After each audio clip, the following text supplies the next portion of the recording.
ജഹനാര ഒരു കണ്ണുനീർ തുള്ളിയാണ്. പ്രണയത്തിൻ്റെയും വിരഹത്തിൻ്റെയും അത്രയൊന്നും ആലേഖനം ചെയ്യപ്പെടാത്ത മൗനത്തിൻ്റെ ശബ്ദരേഖ, ഏകാന്തതയിൽ വിരിഞ്ഞ ഒരു വെളുത്ത പുഷ്പം, മുഗൾ ഭാരതത്തിൻ്റെ ദുഃഖപുത്രി. അതെ, ജഹനാരയെക്കുറിച്ചുള്ളതാകട്ടെ ഇന്നത്തെ അധ്യായം. ടോക്കിംഗ് ഹിസ്റ്ററിയുടെ പുതിയ അധ്യായത്തിലേക്ക് എല്ലാവർക്കും ഹൃദ്യമായ സ്വാഗതം. മുഗൾ ചക്രവർത്തി ഷാജഹാൻ്റെയും പ്രിയപത്നി മുംതാസ് മഹലിൻ്റെയും ഇളയ പുത്രിയായി 1614 മാർച്ച് 23 രാജസ്ഥാനിലെ അജ്മീറിലാണ് ജഹനാരയുടെ ജനനം. ജഹനാര എന്നാൽ ലോകത്തിൻ്റെ റാണി എന്നർത്ഥം.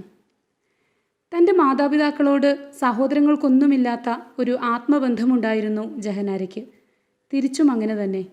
ചക്രവർത്തി ഷാജഹാൻ്റെ ഏറ്റവും പ്രിയപ്പെട്ട പുത്രിയായിരുന്നു ജഹനാര. 1631 മാതാവ് മുംതാസ് മഹലിൻ്റെ ആകസ്മിക മരണത്തോടെ തൻ്റെ 17-ാം വയസ്സിൽ ജഹനാര അമ്മയുടെ സ്ഥാനം ഏറ്റെടുത്തു. ഷാജഹാന് മറ്റു 3 ഭാര്യമാരുണ്ടായിരുന്നിട്ടും ജഹനാര സാമ്രാജ്യത്തിൻ്റെ പ്രഥമ വനിതയായി.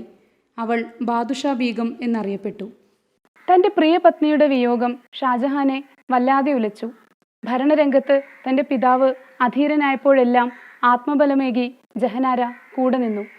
ജഹനാരയുടെ രാജതന്ത്രജ്ഞതയും ഭരണപാടവവും ദീർഘവീക്ഷണവുമെല്ലാം കണ്ട് ഷാജഹാൻ അവളെ ഭരണത്തിൻ്റെ ഉപദേശകയാക്കി. മുഗൾ ഭാരതത്തിലെ ഏറ്റവും പ്രബലയായ വനിതയായിരുന്നു ജഹനാര. ദാരാ ഷിക്കോ, ഷാ ഷൂജ, ഔറംഗസേബ്, മുറാദ് ബക്ഷ്, റോഷ്നാര ബീഗം, ജോഹാര ബീഗം എന്നിവരായിരുന്നു ജഹനാരയുടെ സഹോദരങ്ങൾ. ചക്രവർത്തി ജീവിച്ചിരിക്കെ തന്നെ മക്കൾ തമ്മിൽ അധികാര വടംവലി ആരംഭിച്ചു കഴിഞ്ഞിരുന്നു. സഹോദരങ്ങൾക്കിടയിലെ വിഭാഗീയതയും സ്പർദ്ധയും ജഹനാരയെ വല്ലാതെ ദുഃഖിപ്പിച്ചു. പോരിൽ ദാരാ ഷിക്കോവിനെയും ഷൂജയെയും മുറാദ് ബക്ഷിനെയും ഔറംഗസേബ് നിഷ്ഠൂരം വധിച്ചു കളഞ്ഞു. ഇതോടെ ജഹനാരയും ഔറംഗസേബും തമ്മിൽ ഇടഞ്ഞു. ഔറംഗസേബ് അധികാരം പിടിച്ചെടുത്തു. ചക്രവർത്തിയെ ആഗ്ര കോട്ടയിൽ തടങ്കലിലാക്കി, ഒപ്പം ജഹനാരയെയും. ഇക്കാലത്ത് ജഹനാര തൻ്റെ പിതാവിനെ അനുചിതം ശുശ്രൂഷിക്കുകയും സാന്ത്വനിപ്പിക്കുകയും ചെയ്തു.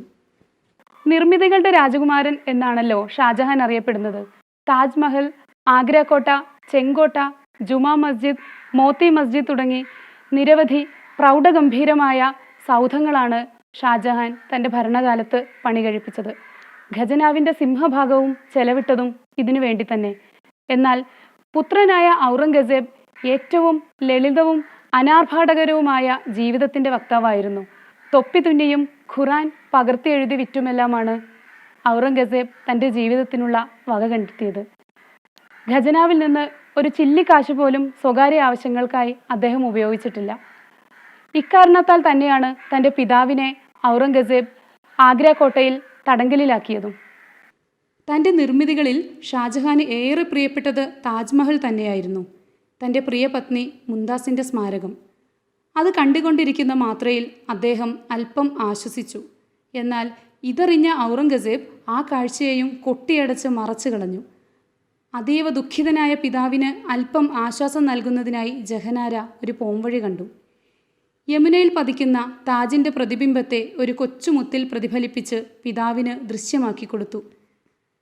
തൻ്റെ മാതാപിതാക്കൾക്കിടയിലെ വിശുദ്ധമായ പ്രണയത്തെക്കുറിച്ച് ഏറ്റവും ബോധ്യമുണ്ടായിരുന്നത് ജഹനാരയ്ക്കായിരുന്നു. ഷാജഹാൻ്റെ പിതാവ് ജഹാംഗീറിൻ്റെ 3ാമത്തെ ഭാര്യയുടെ നർത്തകിയായ അർജുമന്ദ് ബാനു ബീഗവുമായി ഷാജഹാനുണ്ടായ ദിവ്യമായ പ്രണയവും പിന്നീട് മുംതാസ് മഹൽ അഥവാ കൊട്ടാരത്തിൻ്റെ അലങ്കാരം എന്ന പേരിൽ അവരെ ജീവിത സഖിയാക്കിയതും എല്ലാം ഷാജഹാൻ പങ്കുവച്ചത് പ്രിയപുത്രി ജഹനാരയോടെ ആയിരുന്നു. ആഗ്ര കോട്ടയിൽ തടവിലായതിൻ്റെ 4ാം വർഷത്തിൽ ഷാജഹാൻ മരണമടഞ്ഞു.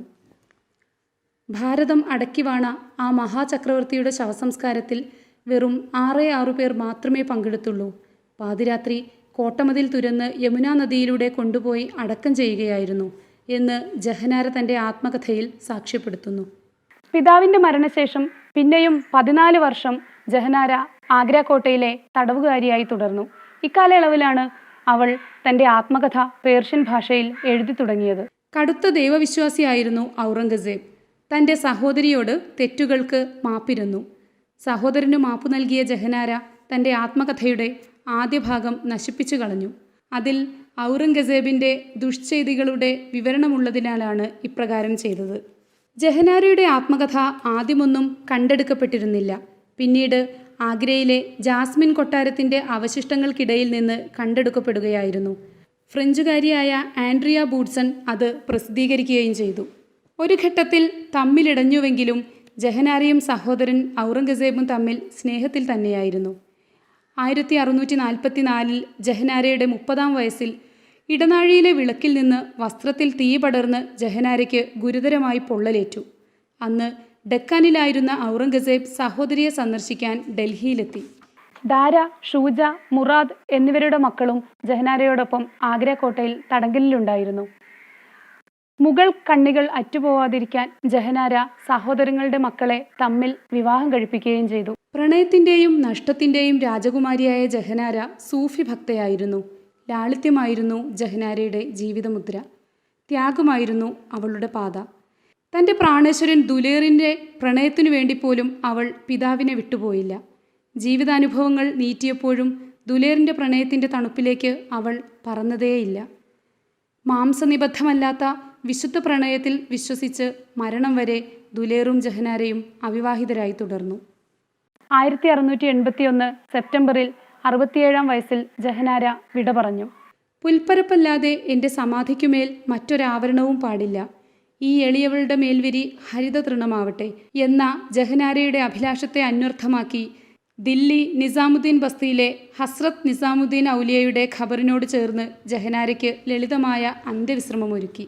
തൻ്റെ ആത്മകഥയ്ക്കൊടുവിൽ ജഹനാര ഇപ്രകാരം കുറിച്ചു: ഞാൻ ഈ എഴുത്തുകൾ ജാസ്മിൻ കൊട്ടാരത്തിൻ്റെ കല്ലിനടിയിൽ സൂക്ഷിച്ചിട്ടു പോകും. ഒരിക്കൽ കൊട്ടാരം നശിക്കും. അപ്പോൾ എൻ്റെ ആത്മകഥ അതിൻ്റെ അവശിഷ്ടങ്ങൾക്കിടയിൽ നിന്ന് മനുഷ്യർക്ക് ദൃഷ്ടിഗോചരമാകും. സാമ്രാട്ട് ഷാജഹാൻ്റെ പുത്രി ജഹനാരയോളം ദീനയും ദുഃഖിതയുമായി ആരും ഉണ്ടായിരുന്നില്ലെന്ന് മനുഷ്യർ അറിഞ്ഞുകൊള്ളും.